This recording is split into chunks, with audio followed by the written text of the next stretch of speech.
Okay, go ahead, Alexa. All right. Hey, everybody, welcome. We're so glad you're here. We're going to get started so that we can really honor people's time commitments. And I guess the first thing that we need to talk about is why a conversation about preaching and trade.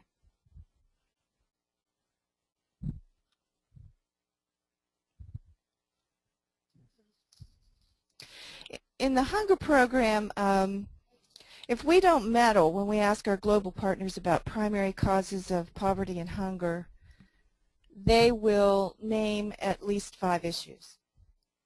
Number 1, the extractive industries. Number 2, pollution or privatization of water. Number 3, land grab, either by a corporation either buying up or stealing land and pushing small farmers away whose acreage butts up against their borders, usually to produce food for export. Or when governments, foreign governments, are awarded leases for fertile lands to grow crops to be shipped back home. Number 4, lack of control of your own food supply. And that could be by any variety of means. That could be creating a dependence on foreign seed suppliers or the importation of cheaper produce through trade agreements that undercut the prices that small farmers can produce in their own nation. And then finally, trade itself, where agreements connect us to goods all around the world so that we can have not only French but Chilean and Australian wines and all the minerals that make our cell phones and computers functional. But those same agreements also result in field workers slinking across borders in hopes for a few more dollars a day, and where U.S. Towns are boarding up because the corporations have moved abroad and let workers go. So while trade may sound big and far away, it impacts the daily lives of all of us. Now, what's been interesting for us is that these issues are breaking down the traditional bifurcation between what we've historically called world mission and ministry in the USA. There's not an issue on that list that isn't relevant here as well. But sometimes we don't see the water we swim in. Life is just how it is. And that's one of the many gifts that our partners give us, which is a lens to see our own world more clearly through theirs. There's water spilling into the boat that we're all in. It just varies where you're sitting, how deep the water may be. Residents in Boone County, West Virginia don't need to go to the Andes to understand how mining can impact a community's water supply, leave carcinogens in the air, blow the tops off of mountains, and create toxic sludge heaps. The other reality is that all of these issues are entangled. If, like our friends in El Salvador, we're trying to stave off a gold mining operation because there's a risk of contaminating the country's main river with cyanide runoff, suddenly we're looking at a water issue and a mining dispute, and that dispute could be engaged because of CAFTA, the Central American Free Trade Agreement, an agreement signed decades ago between the U.S. and El Salvador. Now, these agreements give foreign corporations the right to challenge a sovereign government in international tribunals. And in doing so, they bypass all national courts. And that is a right that it's a means of appeal that local citizens do not have, or national corporations have. And as these cases have begun emerging in international tribunals, the lawyers have often challenged regulations that governments hold, laws that governments hold, even those that deal with health, safety, and the environment. Here in the Hunger Program, we found ourselves engaged with 2 cases intimately, as transnational corporations are increasingly turning to international arbitration to resolve disputes, particularly over natural resources. A U.S. company Doe Run, which is owned by the Renco Group here, has filed an $800 million suit into an international tribunal against the Peruvian government, alleging that it has received unfair treatment in a disagreement about cleaning up one of the most toxic towns in the world, La Arroya, where the company now operates a 100-year-old lead smelter that the government once ran. More than 99% of the children are lead poisoned in La Arroya. And while the agreement that the U.S. company signed committed to an environmental cleanup, the company sought repeated extensions that were granted by the government. And now, when the government has shut down the plant and is insisting that it put in all the appropriate pollution controls, the corporation has appealed to this tribunal. It's not yet clear whether the tribunal will take the case. In the El Salvador case mentioned earlier, when a Canadian mining company, Pacific Rim, was denied a permit to mine gold in El Salvador, it was granted permission to do an initial exploration. The company filed for dispute resolution internationally, seeking $77 million damages for the loss of its environmental license and for, this is important, anticipated lost profits. Now keep in mind that roughly $77 million, it'll be roughly more around like $100 million when you add in all the lawyers' fees and times. That's 1% of El Salvador's gross domestic product. 1% of our U.S. Gross domestic product is about $138 billion. And the decision about whether they're going to hear that case is due any day. Some of you who are online probably worked to stop the Colombia Free Trade Agreement. And the Colombia Agreement, just like the Panama Agreement, the South Korea Agreement, the Peru Agreement, NAFTA and CAFTA, contains this clause which is called the Investor State Clause. And it would be important, I think, to observe what happens in Colombia, because Colombia has a lot of untapped oil. Now, our Peruvian friends are working in the present Trans-Pacific Agreement that is currently being negotiating, and we're also assuming that such a clause is present in that agreement at the moment. And that's an assumption because the documents are secret. And the Presbyterian Church USA is among a host of entities who've requested more transparency in that development process in order to better evaluate the terms of the developing agreement. But it has prompted our Peruvian partners to begin a new campaign called No Greater Rights that will engage that issue in Peru, and they are hopeful of support among U.S. allies as well. Now, you have all read the policy that the denomination has. As you can tell, this is on our trade page as well. This is pretty much the guts of these two statements are the guts of where PCUSA policy falls on trade. It really is trying to find ways to protect the vulnerable and to carefully evaluate how trade agreements elevate the rights of corporations over the rights of governments and local citizenry.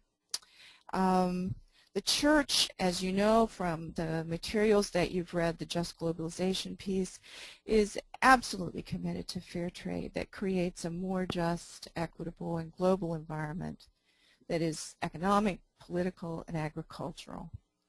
And because of our realistic understanding of human sin, the church believes that there's no sphere of life that's exempt from moral scrutiny, and the church historically has never accepted a marketplace that is stripped of moral considerations.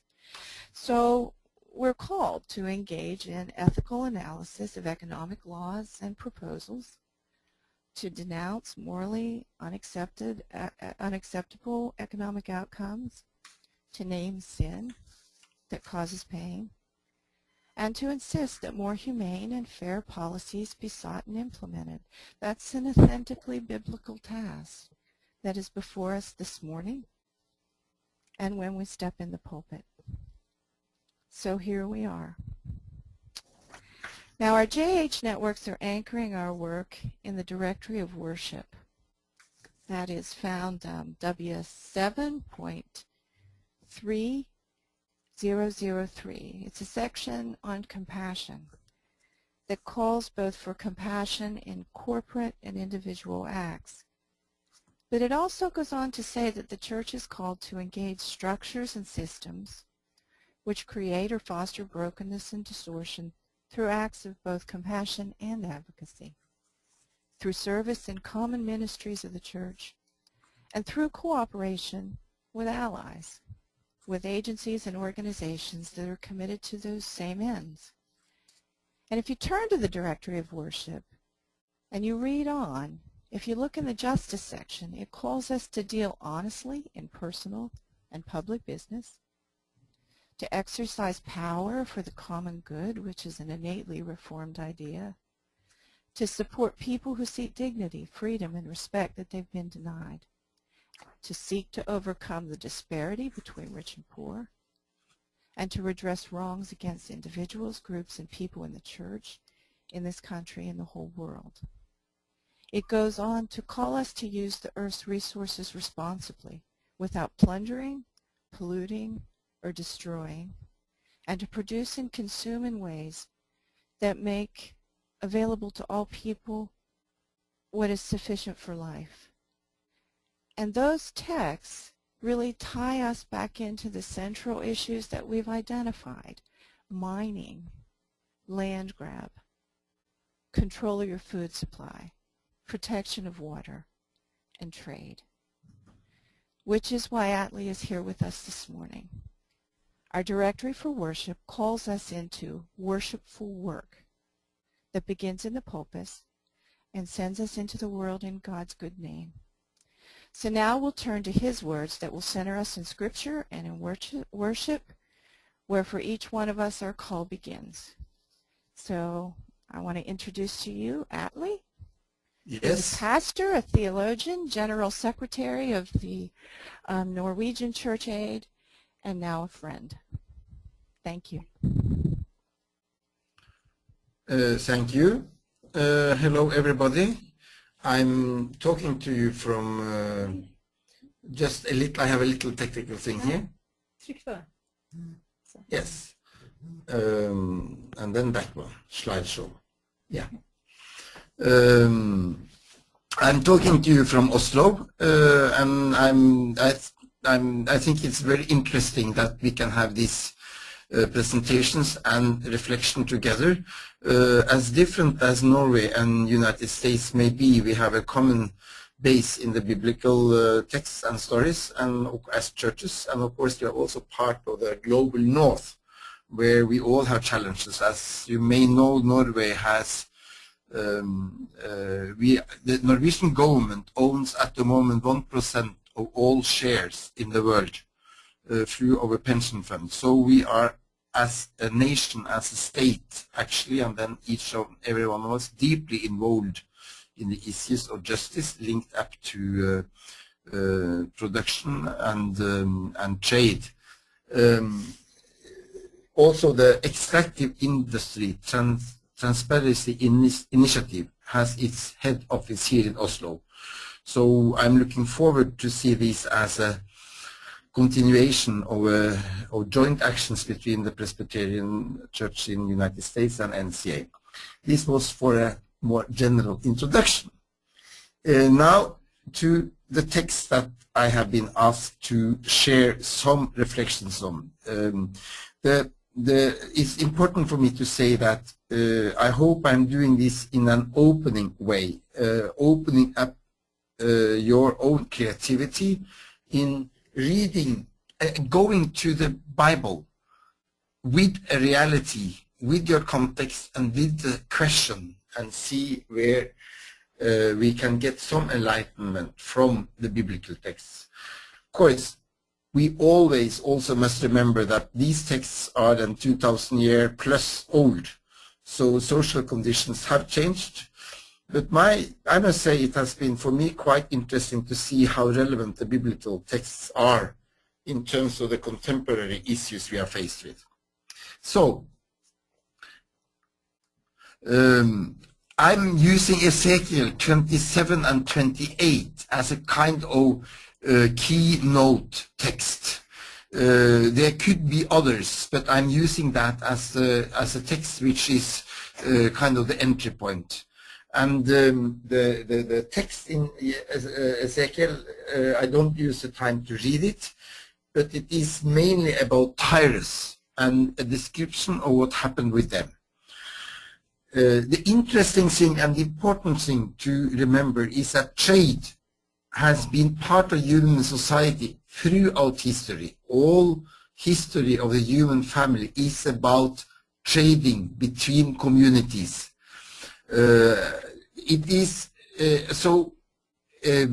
the issue is not whether trade is good or bad. It is whether how can we secure that trade can be an instrument for promoting the God-given human dignity. You know, trade is in that sense a sign of a community having a surplus. And I think it is fair to say that communities that is not trading, that's a sign that they don't have surplus, and they will then stay in poverty. And if you look at countries who have tried to dealing themselves from a trading system, it has only created poverty throughout. So it's important for me to say that the biblical message and the biblical text and Ezekiel 27 is making it very clear trade is something which is part of human society. The issue is whether it is promoting human dignity or it is decreasing human dignity. Both are possibilities, and we have the option to choose and act. So our duty, so to say, is to read the signs of the times. That implies what is actually happening on the ground, what is happening with people, what are the signs that is decreasing human dignity, and what are the signs of the times which is promoting human dignity. And then we act in terms to strengthen those signs, those actions, those systems and structures and institutions which can help people to use trade as a way of making their lives more in fullness of life. Of course, human dignity is given in creation, so we are talking about not creating human dignity, because nobody can take away from a person human dignity, because that's given by God. But the experience of human dignity and the strengthening of human dignity in society is then our task. Now, if you read Ezekiel, we are getting straight into the issues which is about trade decreasing human dignity. And I think that for us living in the Western world, and especially over the last 20, 30 years, where there has been a major push by governments and institutions in terms of so-called free trade, it is important for us as churches to say that, yes, trade is good, but because sometimes, you know, ideologists, both in politics and in certain church circles, are talking as if trade is good in itself without any qualifications. That is not the biblical message. So if you read Ezekiel, and then you will see on the slide that I have added some other biblical references, and I don't go into all of them because they are easy to find for yourself, and if you will, you can check out in your Bibles if you have them there. But let me point out the major points we can say are in action when trade is decreasing human dignity. First, the traded goods may have been produced by slaves or workers not paid a decent wage. And I think that's in the heart of a lot of the fair trade movement around, where we are an ethical trading. Here in Norway we have the Church of Norway, or the Norwegian Church Aid, and some other actors introduced and established an ethical trading initiative, where we made main trade companies in Norway to subscribe a commitment to secure some basic conditions under which the products are produced. And we had a lot of examples of that throughout, and I'm sure that the Hunger Program can have good examples of bad practices. Minimum wages, no right to organization, and so on and so on. It's interesting that this has been a discussion apparently also in the old Israel. So if you read Isaiah 65, you will see the vision that God is given about human labor. I was saying that when God's reign is getting through, people will build houses and dwell in them. They will plant vineyards and eat their fruit.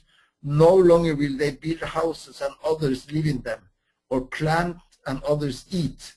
For as the days of a tree, so will be the days of my people. My chosen one will long enjoy the works of their hands. I think this is all about corporate social responsibility, and it is all about, as we see it from here, in terms of the most efficient way of securing that traded goods are produced under decent rules. Most important thing is that those who are producing are having the right to organize themselves in labor unions. But secondly, this is the entry point for all the consumer actions that we can take, and in terms of qualifying not only fruits and agricultural products, but also industrial products which we are importing, and of course then extractive industries not least. Your examples from Peru and El Salvador are very good. We have them from Tanzania, where the people are poisoned and are forced removed, and so on and so on. The second point where we can see that trade is decreasing human dignity is really cheating, you know. The traders are cheating people in terms of actions, and the most contemporary issue of that is the tax havens, where trade is happening inside a multinational company, and they secure that they don't get profit in countries with taxation, and they trade through a tax haven, and then they don't pay tax anywhere. And this is a major challenge, and it is a major reason for the resource flow out of developing countries, ranging from,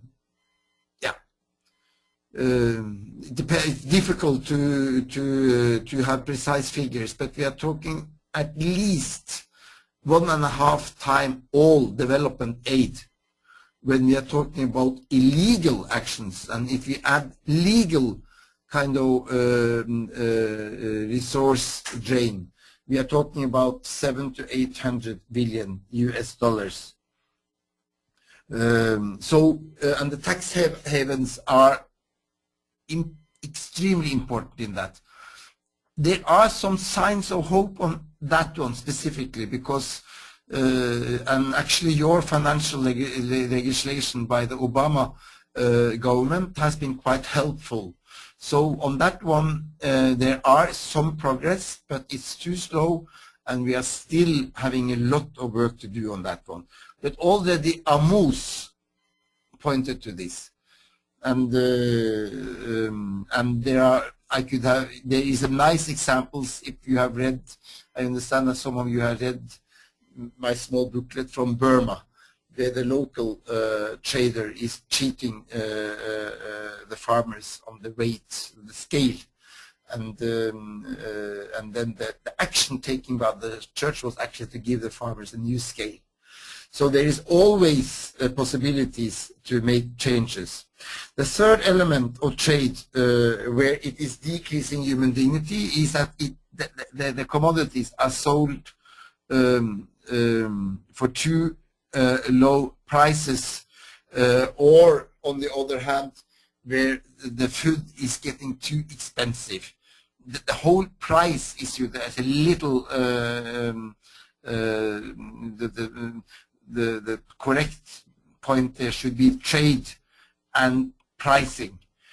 Because on the one hand, we have examples where the commodities from commodity producing countries, specifically in agriculture, is priced too low for the producers in the south, because heavy subsidies in United States, Canada, and Europe is making it impossible to compete.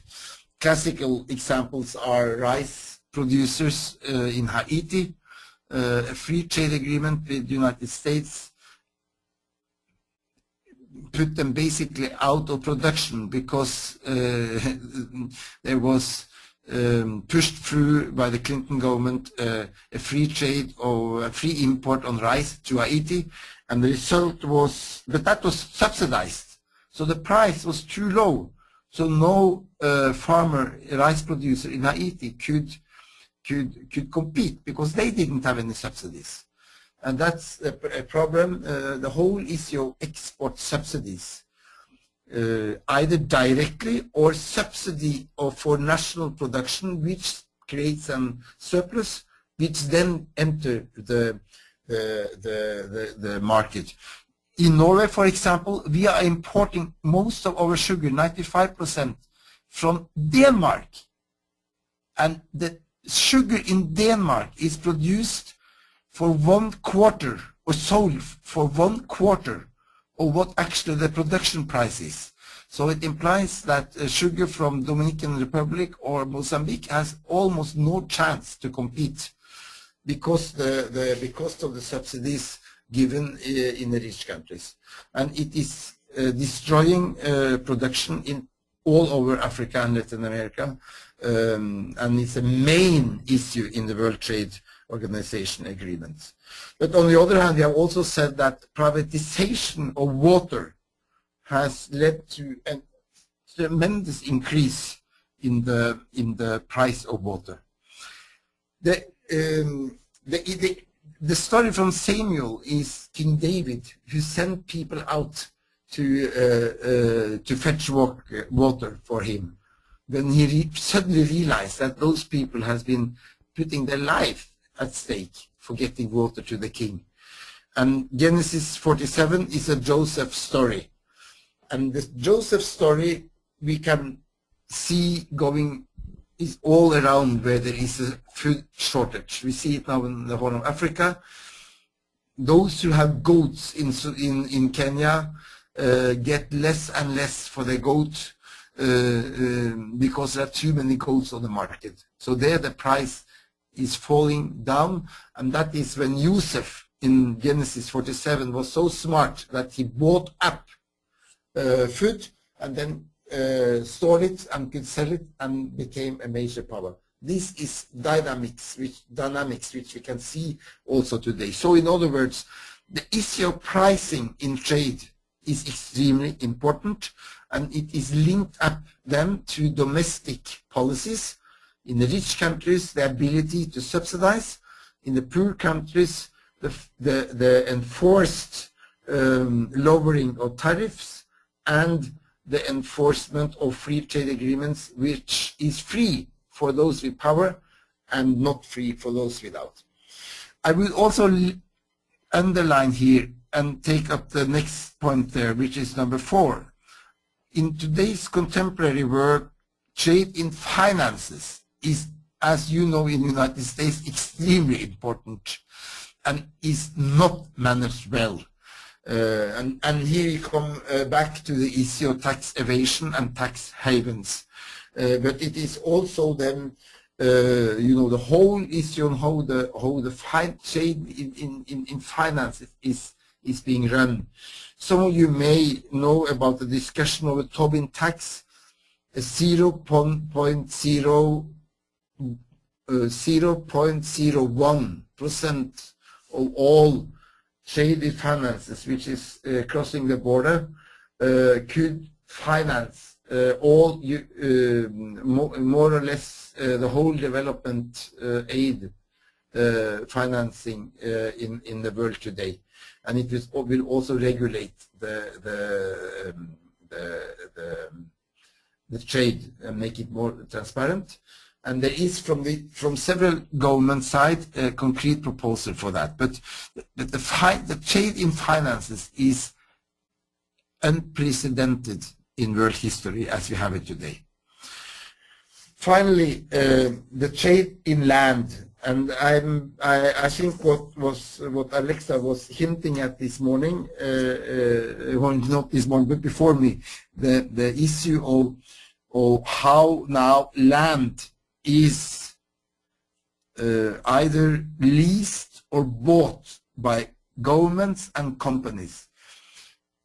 A Norwegian colleague organization here has shown that already China and India has bought up or leased between 5 and 8% of all land in South Sudan, the new republic, in order to produce food which can then directly be imported to China and India, and we have a lot of examples from multinational companies doing the same.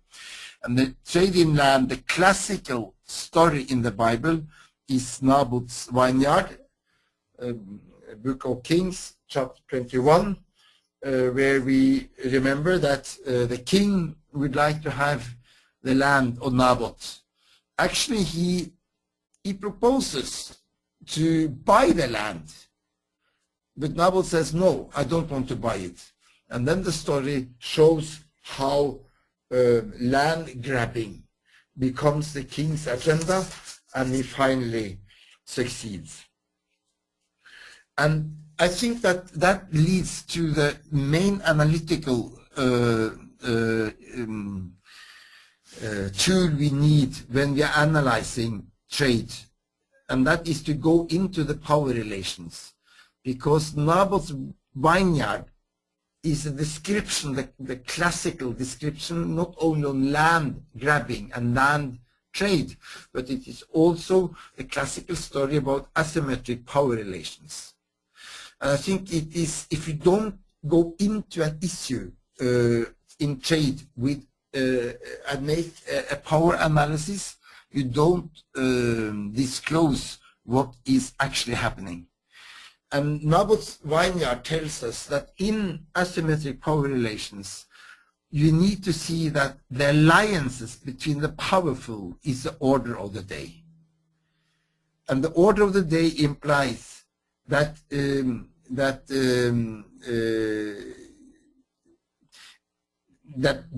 king, and in that case, in Naboth's case, the queen, has a direct possibility to get the judges and the legal system and the other wealthy people on his side and her side.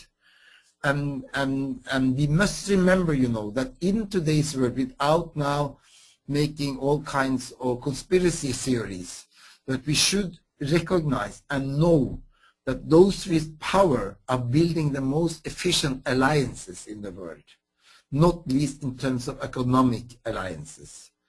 And they will have the possibility to corrupt both judges and the legal system, and they do it regularly. Naboth is a classical story about that. And then we can also see that whilst very often we have the focus when people without power make violent acts against those with power, and they are breaking both criminal and humanitarian law, that is terrible. But of course, the most often in economic situations, deeds of violence is done by the judges, by the legal system, by the powerful. And we know that harassment and killings in many ways, direct or indirect, is the order of the day.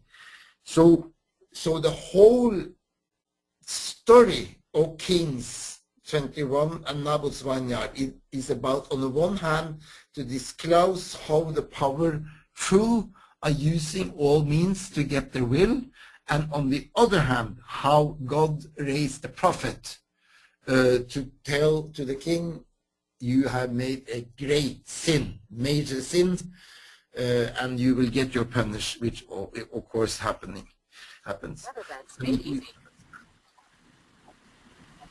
If you read the Old Testament, yes, if we then go back to Ezekiel 28, we will see that very beautifully described the other side of trade, namely the promoting of human dignity. And I think that it's important for us to keep that clear and loud. We can see how trade created prosperity and welfare on all levels. Ezekiel 28:4-5.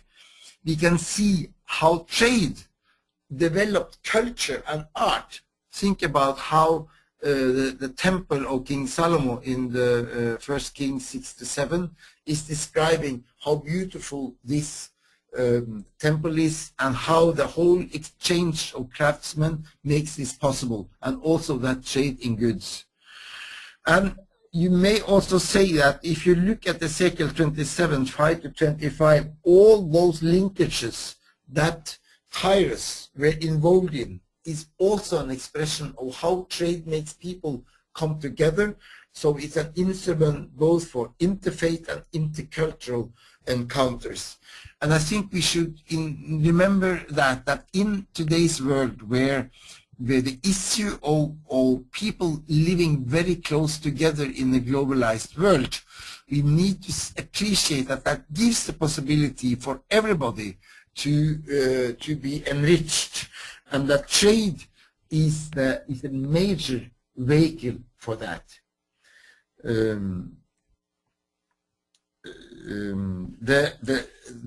Let me see now. I think that was the last slide. Let me see. No, at least it didn't come up a new one here now. Just a second. So my conclusion will then be that to promote human dignity, why is it important to say that? It's important first to work actually against those who want to be against trade, because there are elements in today's world who is saying that trade is basically only destructive. And secondly, it's important for us when we are working on the small scale programs that we are stimulating and are working with people in order to find ways where they can market and they can sell the products, and work with national governments in order to make trade possible. But finally, also, it creates a whole agenda on how can we regulate trade.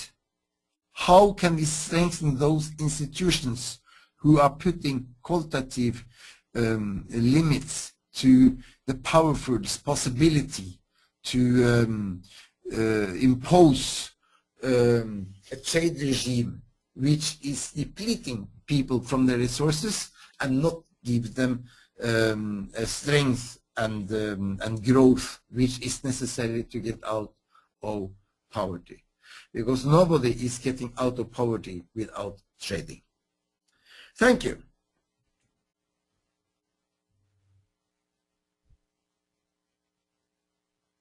Hello.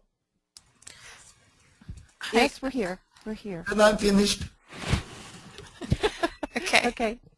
So All right, Jess. I'm going to give the screen to you, Alexa, and if you would like to, I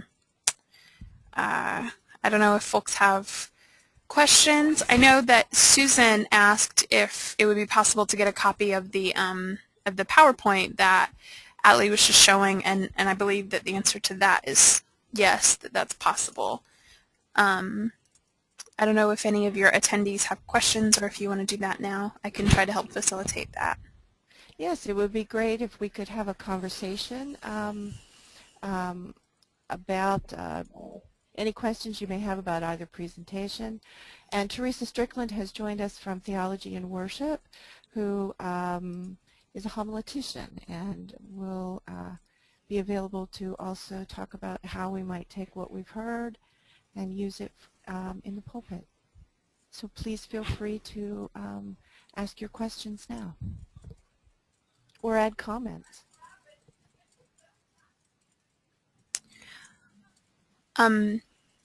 For those of you who are attendees, there is a function on your little toolbar that's a hand that if you're currently unmuted, but if you would like to speak or if you have a question, if you raise your hand, I can unmute you so that you can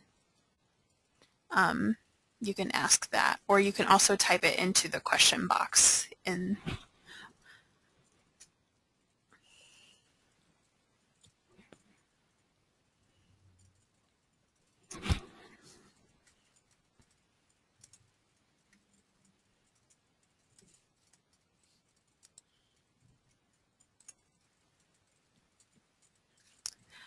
Alexa, it doesn't currently look like anyone has any questions that they want to ask. Oh, wait a second. We just got one. No. All right.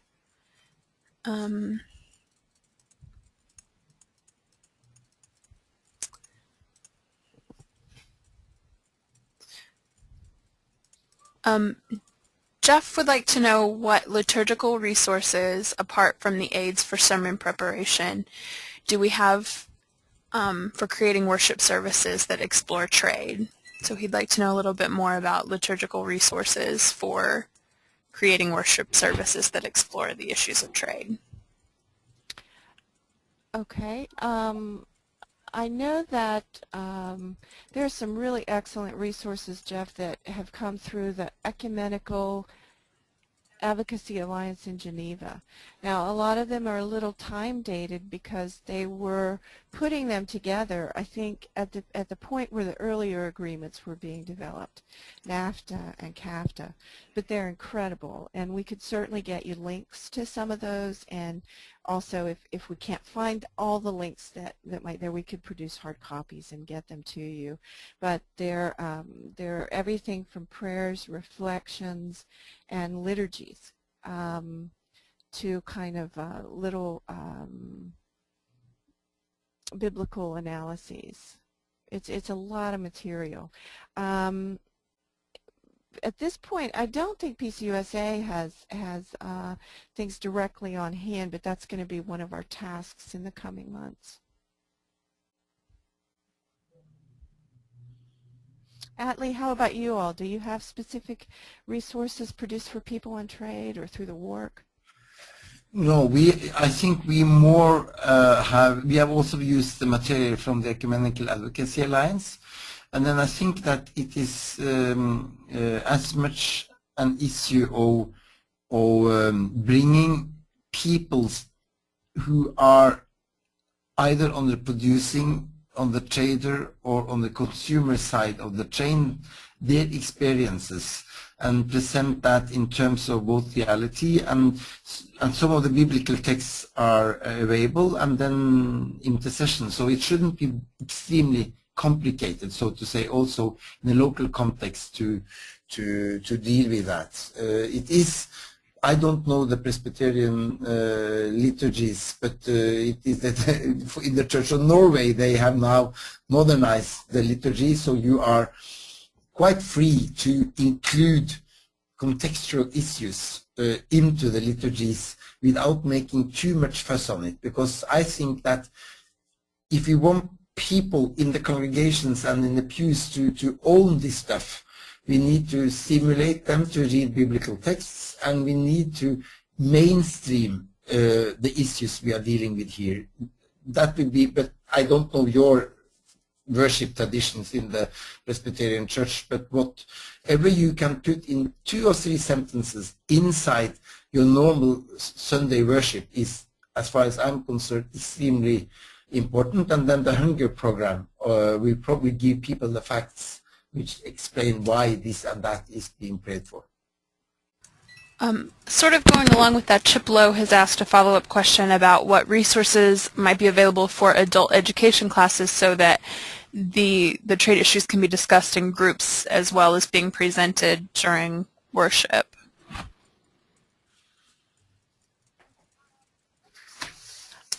What I would say to that is that's one of the, what resources you have that we don't know about would be really helpful as well. But what we've been trying to do on the Hunger Program site is we're developing these pages now on food, on water, on the extractive industries, on trade. And what we've been trying to do is identify some of the books and resources that can be done in terms of be used in Sunday school classes or be used for pastor education. So I think one of the things that you're looking at, I think you're seeing the screen in front of you. For instance, Jim Child's book here on greed is really an accessible book. And I think Sunday school classes could use it. I think certainly pastors could use it. I think it could be used in small study groups. And then we're putting together these little videos to kind of, and we're trying to keep them at a congregational conversation level. And we're also going to be identifying films that touch on some of these issues in a few weeks. Probably there's going to be an interview online with Paul Laverty, who's a human rights lawyer who did a script for a film called Even the Rain that talks about the issues in Bolivia around water and puts them in context for people to engage. So that's what it's going to be. That's what we're going to be doing on our end here, is trying to put conversational style tools. Atle's book is also available online for people to use and read and help develop conversation locally.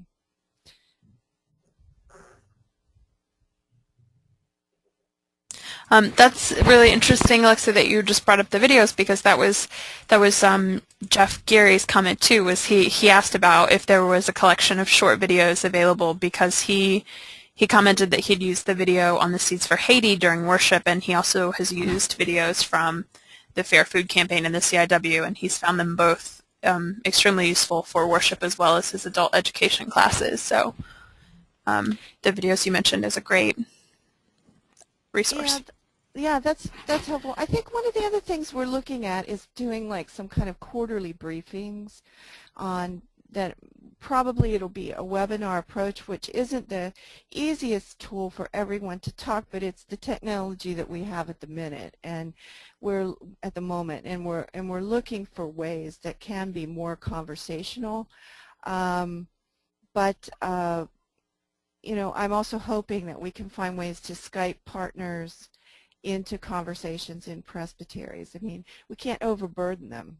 We can't be asking them to do it every day, but certainly mission co-workers who are immersed, as Jed Coble is immersed in these issues in Peru, that would be another way also. And that's, the folks who are working with the Joining Hands groups through the Hunger Program, that's their job in some ways, to be facilitating the conversation between Peru and the United States, or Bolivia and the United States, or South Africa and the United States, and to help us all wrap our heads around these things, because we need all of our best minds thinking, working, and creating around these issues. Other questions or comments?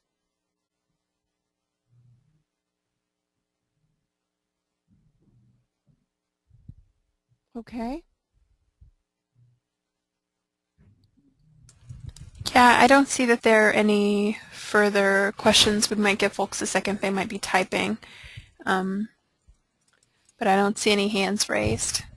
Okay, well then we'll gather again on the 9th of November same time, and Dan Finn, who's on this in this conversation, will be presenting, as well as Jim Childs. And I look forward to gathering again, and any feedback from all of you about how we could make these conversations more helpful. Atle, thank you so much. Yes, may I just Absolutely.